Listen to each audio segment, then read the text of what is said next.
Hello everyone, welcome you all my channel Learn Physics by Lakshmi Bhardwaj. In this video we will do the composition of nucleus. So let us start. तो previous video में हमने क्या discuss किया था, atom की shape, size, इन सब के बारे में। तो अलग अलग साइंटिस्ट ने वेरियस एक्सपेरिमेंट कंडक्ट करके एटम की शेप के बारे में बताया था। 1907 में जे थॉमसन ने अपने plum pudding model of atom में एटम को कैसा बताया था, एक वाटरमेलन की तरह बताया था। इसमें उन्होंने क्या बताया था कि जो एटम है वो एक स्फीयर होता है जिसमें पॉजिटिव चार्ज ऐसे डिस्ट्रीब्यूट होता है जैसे वाटरमेलन में जो रेड पोर्शन होता है वो डिस्ट्रीब्यूट होता है, ठीक है। और जैसे वाटरमेलन में बीज होते हैं यानी तरबूज में बीज होते हैं, वैसे ही एटम में इलेक्ट्रॉन्स एम्बेडेड होते हैं और इसको एक मोस्ट स्टेबल कन्फिग्रेशन प्रोवाइड करते हैं, ये बताया था जे थॉमसन ने। फिर अर्नेस्ट रदरफोर्ड ने एक्सपेरिमेंट किया था जिसमें उन्होंने गोल्ड फॉइल के द्वारा अल्फा पार्टिकल्स को स्कैटर किया था, ठीक है। इसमें उन्होंने क्या बताया था कि एटम एक ऐसी एंटिटी है जिसके सेंट्रल कोर में एक हैवीली बॉडी प्रेजेंट रहती है जिसके ऊपर पॉजिटिव चार्ज होता है और उसको उन्होंने क्या नाम दिया था, न्यूक्लियस, ठीक है। और उसके ऑर्बिट में यानी एटम के ऑर्बिट में इलेक्ट्रॉन्स रिवॉल्व करते रहते हैं और इलेक्ट्रॉन्स क्या होते हैं, नेगेटिवली चार्ज पार्टिकल्स होते हैं, ठीक है। ये बताया था अर्नेस्ट रदरफोर्ड ने। अब बात आती है न्यूक्लियस की। जो सेंट्रल कोर में न्यूक्लियस प्रेजेंट रहता है वो किस किस से मिलके बना होता है, यानी कंपोजिशन ऑफ न्यूक्लियस। अब आज हम इसी के बारे में डिस्कस करेंगे तो कि जो न्यूक्लियस होता है वो किन तरह के पार्टिकल से मिलके बना होता है, ठीक है। तो वेरियस साइंटिस्ट ने अलग अलग धारणाएं दी थी जिनमें से फर्स्ट हाइपोथेसिस है प्रोटॉन इलेक्ट्रॉन हाइपोथेसिस। इसी का नाम है इलेक्ट्रॉन प्रोटॉन मॉडल।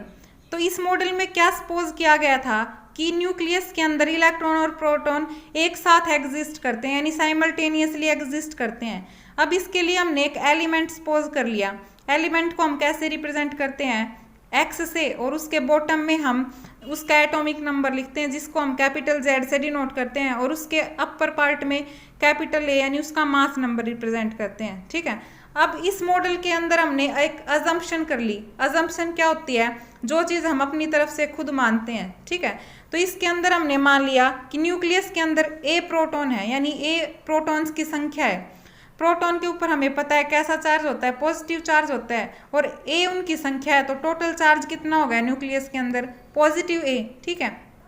लेकिन हमें पता है जो जेड होता है यानी जो एटॉमिक नंबर होता है वो भी तो नंबर ऑफ प्रोटॉन्स ही होते हैं, ठीक है। तो यहाँ पे जो चार्ज है न्यूक्लियस के अंदर ड्यू टू प्रोटॉन वो पॉजिटिव ए है, लेकिन वैसे according to its atomic number कितना है, जेड। तो ये दोनों डिफरेंट डिफरेंट हो गए ना। अब इसके लिए हमने एक अजम्पशन की, क्या कि न्यूक्लियस के अंदर हमने प्रोटॉन तो मान लिए कि ए है, ठीक है। अब हमने इसके साथ साथ क्या मानना कि उसी न्यूक्लियस के अंदर ए माइनस जेड इलेक्ट्रॉन्स भी हैं, ठीक है। यानी इलेक्ट्रॉन्स और प्रोटॉन्स दोनों एक साथ एग्जिस्ट करते हैं, हमने अजम्पशन कर ली, ठीक है। अब देखो, अब देखते हैं चार्ज कितना रहा इसके ऊपर।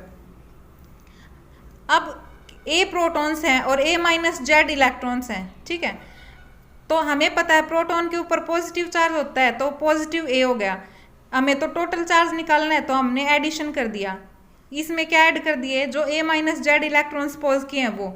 और हमें पता है इलेक्ट्रॉन्स के ऊपर कैसा चार्ज होता है, नेगेटिव, तो ये जो ए माइनस जेड वाली टर्म है ये पूरी नेगेटिव हो जाएगी। अब देखो plus A due to proton, अब ये जो नेगेटिव साइन है ड्यू टू इलेक्ट्रॉन्स, क्योंकि इलेक्ट्रॉन के ऊपर नेगेटिव चार्ज होता है, तो ये जो ए माइनस जेड है इसमें ए तो नेगेटिव हो जाएगा और ये जो जेड है माइनस माइनस ये प्लस का हो जाएगा जेड। तो प्लस ए से माइनस ए वाली टर्म कैंसिल, तो हमारे पास क्या रह गया, प्लस जेड, और प्लस का साइन है यानी यहाँ पे प्रोटॉन्स आ गए, क्लियर है। तो न्यूक्लियस के अंदर कितना चार्ज रह गया, प्लस जेड, और यही हमें चाहिए था, ठीक है। क्योंकि जितना एटॉमिक नंबर होता है वो रिप्रेजेंट करता है ना नंबर ऑफ प्रोटॉन्स को, और वो जेड था तो यहाँ पे हमारे पास जो चार्ज है वो भी कितना आ गया, प्लस जेड। अब हमें ये तो पता है ना कि जो एक एटम होता है वो एक इलेक्ट्रिकली न्यूट्रल एंटिटी होता है, ठीक है। यानी न्यूट्रल होता है, न्यूट्रल का मतलब जिसके ऊपर कोई चार्ज ना हो। अब इसको हम न्यूट्रल कैसे बनाएं इस एटम को, तो देखो अगर प्लस जेड प्रोटॉन है यानी जेड प्रोटॉन है यानी प्लस चार्ज है तो इलेक्ट्रॉन होने चाहिए ना जेड ही, क्योंकि इलेक्ट्रॉन के ऊपर हमें पता है नेगेटिव चार्ज होता है और पॉजिटिव नेगेटिव अगर एक दूसरे को कैंसिल आउट कर देंगे तो जो एटम है वो एक इलेक्ट्रिकली न्यूट्रल एंटिटी बन जाएगी। तो इसके लिए हमने सपोज कर लिया क्या कि है ना ऑर्बिट्स में, एटम की ऑर्बिट्स में जेड ही एक्स्ट्रा न्यूक्लियर इलेक्ट्रॉन रिवॉल्व कर रहे हैं ताकि ये जो एटम हो एक इलेक्ट्रिकली न्यूट्रल एंटिटी बन सके। ठीक है, अब इसका हम एक एग्जांपल लेते हैं। हमने नाइट्रोजन एटम को सपोज कर लिया। अब इसका हमें एटॉमिक वेट पता है ना कितना होता है 14। ठीक है, अब इस हाइपोथेसिस के अकॉर्डिंग जो नाइट्रोजन है उसमें 14 ही प्रोटॉन होने चाहिए और 14 ही इलेक्ट्रॉन। क्यों? क्योंकि जो नाइट्रोजन एटम है उसको न्यूट्रल बनाने के लिए, और प्रोटॉन के ऊपर हमें पता है पॉजिटिव चार्ज होता है, तो अगर 14 पॉजिटिव चार्जेस हैं तो 14 ही नेगेटिव चार्जेस होने चाहिए, इसलिए हमने 14 ही इलेक्ट्रॉन सपोज कर लिए। लेकिन कुछ एक्सपेरिमेंट किए गए, उनमें क्या देखा गया कि जो नाइट्रोजन एटम है उसकी ऑर्बिट्स में तो सिर्फ 7 ही इलेक्ट्रॉन रिवॉल्व करते हैं। तो इसलिए हमने जो बाकी बचे 7, क्योंकि 14 में से 7 इलेक्ट्रॉन अगर सर्कुलर ऑर्बिट्स में रिवॉल्व करें तो बाकी 7 बच गए ना, इसलिए हमने उनको सपोज कर लिया कि वो जो 7 बचे हुए इलेक्ट्रॉन है वो कहाँ प्रेजेंट है, इनसाइड द न्यूक्लियस। ठीक है, ताकि जो एटम है वो एक इलेक्ट्रिकली न्यूट्रल एंटिटी बन सके। इसके लिए अब यहाँ पे कुछ रीजंस थे जिसके कारण जो इलेक्ट्रॉन और प्रोटॉन है वो न्यूक्लियस के अंदर एक साथ एग्जिस्ट नहीं कर सकते थे, यानी ये जो हाइपोथेसिस की थी ये रिजेक्ट हो गई। तो फर्स्ट रीजन है इसमें energy of electron inside the nucleus. ठीक है, यानी एनर्जी के कारण जब न्यूक्लियस के अंदर इलेक्ट्रॉन प्रेजेंट रहेंगे तो कितनी एनर्जी होगी, तो फर्स्ट रीजन यही है। अब देखो, अगर इलेक्ट्रॉन न्यूक्लियस के अंदर प्रेजेंट है, ठीक है, तो वो कुछ पोजीशन भी ऑक्यूपाई करेंगे न्यूक्लियस के अंदर वो इलेक्ट्रॉन्स। तो अब हमें ये नहीं पता ना कि वो न्यूक्लियस के अंदर कहाँ एग्जिस्ट करेंगे, यानी हम कंफर्म यानी श्योरली नहीं बता सकते कि वो इस पॉइंट पे एग्जिस्ट करेंगे, यानी कुछ अनसर्टेनिटी है ना पोजीशन के बारे में। तो वो अनसर्टेनिटी है ना पोजीशन के बारे में इलेक्ट्रॉन्स की, तो उसको हमने डेल एक्स मान लिया। डेल यहाँ पे क्या रिप्रेजेंट कर रहा है, अनसर्टेनिटी, यानी जिस चीज़ के बारे में हम श्योर ना हो, और एक्स क्या है, पोजीशन को रिप्रेजेंट कर रहा है। तो uncertainty in measurement of position कितना हो गया, डेल एक्स। ठीक है, अब ये कितनी होनी चाहिए, जितना उस न्यूक्लियस का एरिया है, या ये कह सकते हैं जितना उस न्यूक्लियस का डायमीटर है, क्योंकि हर पॉइंट के बारे में हमें अनसर्टेनिटी है कि हाँ यहाँ पे भी रिप्रेजेंट हो सकता है इलेक्ट्रॉन, यहाँ पे भी, यहाँ पे भी। ठीक है, यानी जितना डायमीटर होगा न्यूक्लियस का अनसर्टेनिटी उतनी ही होगी। क्लियर है? अब हमें न्यूक्लियस की रेडियस पता है कितनी होती है, 10⁻⁻14 मीटर होती है, और हमें पता है क्या कि डायमीटर डबल होता है रेडियस का, और अनसर्टेनिटी कितनी है, जितना उस न्यूक्लियस का डायमीटर है। तो डेल एक्स कितना हो जाएगा, double of radius of the nucleus. ठीक है, तो ये क्या हो जाएगा 2 इंटू, और रेडियस कितनी है न्यूक्लियस की 10⁻⁻14 मीटर, तो डेल एक्स कितना आ गया हमारे पास 2 इंटू 10⁻⁻14 मीटर। क्लियर है? अब अगर हमसे ये कह दें कि इसका मोमेंटम कितना होगा, यानी uncertainty in measurement of its momentum कैसे निकालें, तो एक साइंटिस्ट थे हेजनबर्ग, उन्होंने अपना एक लॉ दिया था, ये कह सकते हैं प्रिंसिपल दिया था, जिसका नाम है हेजनबर्ग अनसर्टेनिटी प्रिंसिपल। इसमें क्या होता है अनसर्टेनिटी प्रिंसिपल में, इसमें कोई भी 2 टर्म्स ले सकते हैं हम। ठीक है, पहले हम सिंपली समझते हैं। मान लो कोई भी एक व्हीकल चल रहा है, कोई भी एक बॉल मूव कर रही है, ठीक है, फर्श पे। अब हमसे कोई ये कह दे कि एक साथ उस मूविंग बॉल की पोजीशन भी निकालो और उसकी वेलोसिटी भी निकालो, तो पोजीशन हम किसी चीज़ की कब निकाल पाते हैं एक्यूरेटली, जब वो एक तरह से अपनी मतलब रेस्ट में हो, रेस्ट की सिचुएशन में हो, और वेलोसिटी कब निकाल पाते हैं, जब वो मूव कर रही हो। तो हमसे दोनों बात कह दी गई कि है ना इस बॉल की आप पोजीशन भी निकालो और वेलोसिटी भी निकालो, तो हम एक साथ नहीं निकाल सकते ना, कुछ गड़बड़ मिलेगी। ठीक है, यानी कुछ अनसर्टेनिटी मिलेगी, या तो हम अंदाजा लगा देंगे। तो इसलिए अनसर्टेनिटी प्रिंसिपल क्या बताता है, जिस चीज़ के बारे में हम श्योरली ये नहीं कह सकते, यानी जिन 2 चीज़ों को हम एक साथ मेजर नहीं कर पाते, यानी ऐसे ही हम पोजीशन और मोमेंटम ले सकते हैं। अगर हमें पोजीशन पता होगी किसी चीज़ की तो उसका मोमेंटम नहीं बता पाएंगे, क्योंकि मोमेंटम क्या होता है, mass into velocity of that object. तो अगर कोई चीज़ रेस्ट में है और उसकी हम पोजीशन बता पा रहे हैं तो उसकी वेलोसिटी कहाँ से बताएंगे, वो तो 0 ही हो जाएगी, तो इसलिए मोमेंटम नहीं बता पाए। ऐसे ही पोजीशन नहीं बता पा रहे, सॉरी उसका मोमेंटम बता पा रहे हो तो उसकी पोजीशन नहीं बता पाएंगे। यानी हम पोजीशन और मोमेंटम एक्यूरेटली और साइमल्टेनियसली नहीं बता सकते। यही बताया था हेजनबर्ग ने अपने प्रिंसिपल, कौन से में, हेजनबर्ग अनसर्टेनिटी प्रिंसिपल, ठीक है। तो उन्होंने रिलेशन दिया था हेजनबर्ग अनसर्टेनिटी प्रिंसिपल में, क्या, del X into del P is greater than and equal to H upon 4 pi, ठीक है। अब देखो डेल एक्स क्या है, डेल जहाँ पे भी ये डेल है यानी ट्रायंगल सिंबल है, ये अनसर्टेनिटी को रिप्रेजेंट कर रहा है। एक्स क्या है यहाँ पे, पोजीशन है, और पी क्या है, मोमेंटम है। तो डेल एक्स क्या है, अनसर्टेनिटी इन पोजीशन, और डेल पी क्या है, अनसर्टेनिटी इन मोमेंटम, क्लियर है। और ये जो एच अपॉन 4 पाई ये क्या है, एक रियली स्मॉल नंबर है। तो ये हेजनबर्ग ने रिलेशन दिया था कि del X into del P is greater than and equal to the H upon 4 pi, ठीक है। तो यहाँ पे यही रिलेशन यूज कर रहे हैं हम, del X into del P is equal to H cross, या इसको एच कट भी बोलते हैं। इसकी वैल्यू मोस्टली केसेस में एच अपॉन 2 पाई होती है, लेकिन यहाँ पे एच अपॉन 4 पाई यूज कर रहे हैं हम, ठीक है। अब देखो ये रिलेशन क्या बताता है, अगर डेल एक्स ज़्यादा हो यानी पोजीशन में अनसर्टेनिटी ज़्यादा होगी तो जो अनसर्टेनिटी होगी मोमेंटम में वो कम होगी, और अगर मोमेंटम मेजर करने में अनसर्टेनिटी ज़्यादा है तो जो अनसर्टेनिटी है इन मेजरमेंट ऑफ द पोजीशन वो कम होगी, ठीक है। यानी एक दूसरे के क्या होंगे, ये रेसिप्रोकल होंगे, क्योंकि इनटू में है ना ये दोनों टर्म्स, अगर एक को हम दूसरी साइड ले जाएंगे तो वो रेसिप्रोकल्स में यानी इनवर्सली प्रोपोर्शनल हो जाएंगे। इसलिए अगर एक चीज़ बढ़ेगी तो दूसरी क्या होगी, घटेगी। अब यहाँ पे हमने इस रिलेशन से डेल पी की वैल्यू निकाल ली। अगर हम डेल एक्स को दूसरी साइड लेके जाएंगे तो हमारे पास क्या आ जाएगा, एच क्रॉस, ठीक है, H cross upon del X, ठीक है। और यहाँ पे हम क्या कर रहे हैं, एच क्रॉस की वैल्यू एच अपॉन 2 पाई ले रहे हैं, ठीक है। एच क्या है यहाँ पे, प्लैंक्स कांस्टेंट है, और 2 भी एक कांस्टेंट टर्म है और पाई भी एक कांस्टेंट टर्म है। पाई की वैल्यू हमें पता है 3.14 या फिर 22/7 होती है, ठीक है। तो एच क्रॉस की वैल्यू है, एच कट की वैल्यू कितनी होती है, एच अपॉन 2 पाई, वो हमने पुट कर दी, और इनटू में क्या है इसके, डेल एक्स, क्लियर। अब जो ये जो प्लैंक्स कांस्टेंट है एच, इसकी हमें वैल्यू पता है क्या होती है, 6.63 इंटू 10⁻⁻34, ठीक है।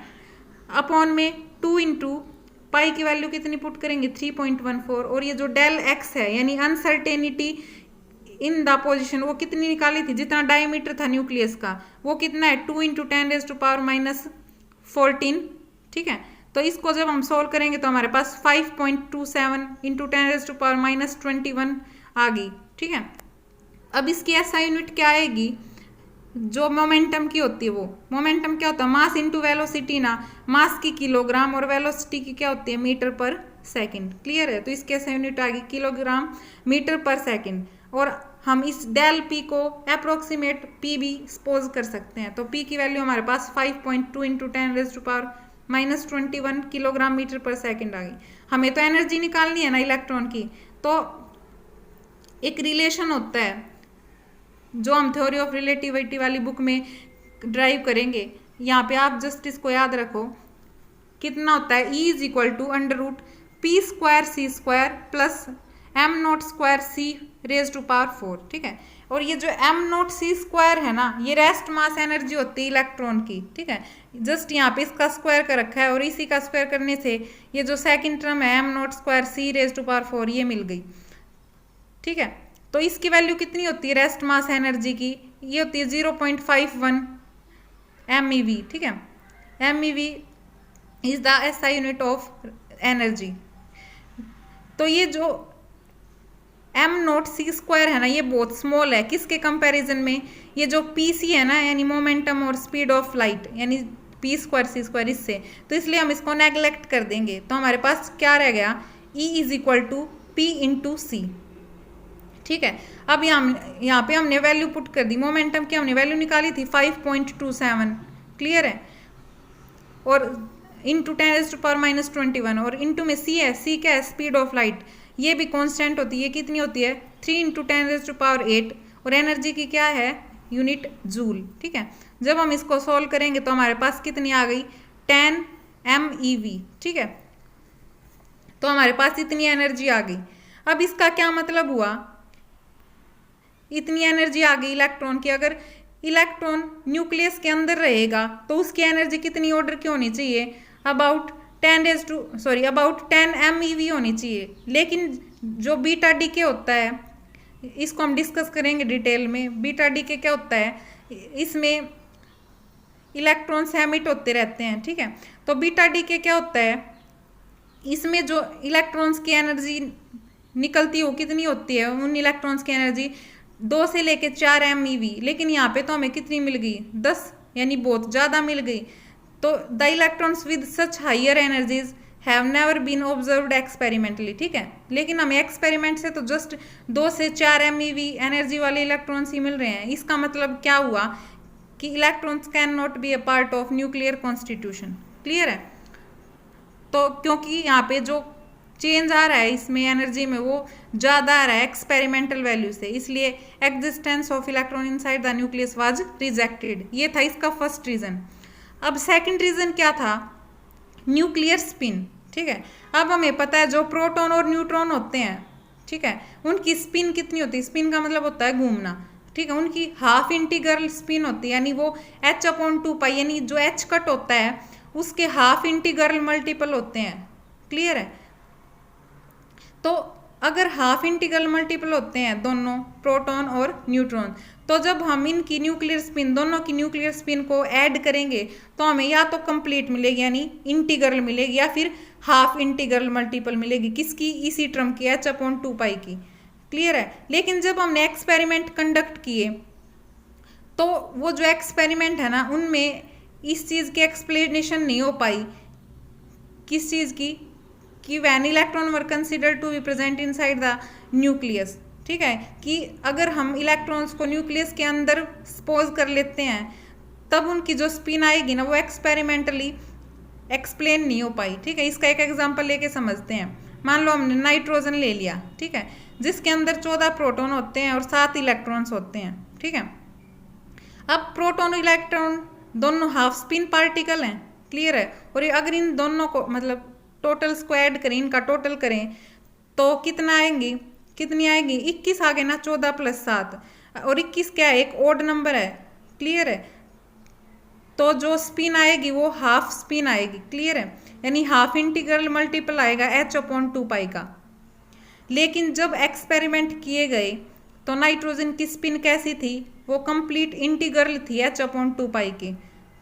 तो इससे कंट्राडिक्शन आ गई ना, कि एक्सपेरिमेंट से हमें अलग रिजल्ट मिल रहे हैं और जब हम वैसे ऑब्जर्व कर रहे हैं तो हमें अलग रिजल्ट मिल रहे हैं, ठीक है। तो इसलिए ये भी रीज़न था कि जो इलेक्ट्रॉन है वो न्यूक्लियस के अंदर रिप्रेजेंट या एग्जिस्ट नहीं कर सकते हम उनको। Third one is nuclear magnetic moment. तो इसका क्या फॉर्मूला होता है मैग्नेटिक मोमेंट का, EH/4πm, ठीक है। अब हमें पता है कि जो प्रोटॉन का मास होता है वो ज़्यादा होता है किससे, इलेक्ट्रॉन से, ठीक है। लेकिन इस फॉर्मूले में जो ये मैग्नेटिक मोमेंट है वो तो इन्वर्सली प्रोपोर्शनल है मास के, ठीक है। तो अगर मास प्रोटॉन का ज़्यादा होता है तो ये जो मैग्नेटिक मोमेंट है ये क्या होनी चाहिए, कम होनी चाहिए ना प्रोटॉन की। क्लियर है। लेकिन हुआ क्या, ये ज़्यादा होती है, ठीक है, प्रोटॉन की। तो ये एक्सपेरिमेंटली नहीं हो पाया प्रूफ, इसलिए जो इलेक्ट्रॉन है वो भी न्यूक्लियस के अंदर क्या नहीं हो सकते, एग्जिस्ट नहीं हो सकते। फोर्थ रीजन है dual role of the electrons, ठीक है। ड्यूअल रोल का क्या मतलब होता है, जब एक पार्टिकल अलग अलग बिहेवियर शो करे, ठीक है। तो ड्यूअल रोल ऑफ इलेक्ट्रॉन्स का क्या मतलब है कि हमने ये भी मान लिया कि जो इलेक्ट्रॉन है वो न्यूक्लियस के अंदर प्रेजेंट है, और हमने ये भी हमने सपोज कर लिया कि जो इलेक्ट्रॉन है वो न्यूक्लियस के बाहर सर्कुलर ऑर्बिट में रिवॉल्व कर सकते हैं। तो दोनों एक साथ कैसे पॉसिबल है, ठीक है। तो इसलिए इस कारण भी जो इलेक्ट्रॉन है वो न्यूक्लियस के अंदर रिप्रेजेंट नहीं कर सकते हम उनको, या एग्जिस्ट नहीं कर सकते वो, ठीक है। फिफ्थ रीज़न है अगर इलेक्ट्रॉन न्यूक्लियस के अंदर एग्जिस्ट करेंगे, ठीक है, तो जो बीटा पॉजिटिव डीके है ना वो पॉसिबल नहीं हो पाएगा। क्यों? क्योंकि इसके अंदर क्या होता है, एमिशन ऑफ पॉजिट्रॉन्स होता है। ठीक है, पॉजिट्रॉन क्या होते हैं, अगर इलेक्ट्रॉन के ऊपर तो नेगेटिव चार्ज होता है, अगर इलेक्ट्रॉन के ऊपर हम पॉजिटिव चार्ज रिप्रेजेंट करेंगे तो उनको हम क्या बोलते हैं, पॉजिट्रॉन बोलते हैं। ठीक है, तो ये पॉसिबल नहीं हो सकता कि दोनों इलेक्ट्रॉन और पॉजिट्रॉन न्यूक्लियस के अंदर एक साथ एग्जिस्ट कर सकें। ठीक है, तो ये था इसका 5th रीज़न। तो ये हमारी वीडियो थी। अगर आपको इसमें कोई भी डाउट हो तो आप कमेंट बॉक्स में लिख सकते हो। Thank you.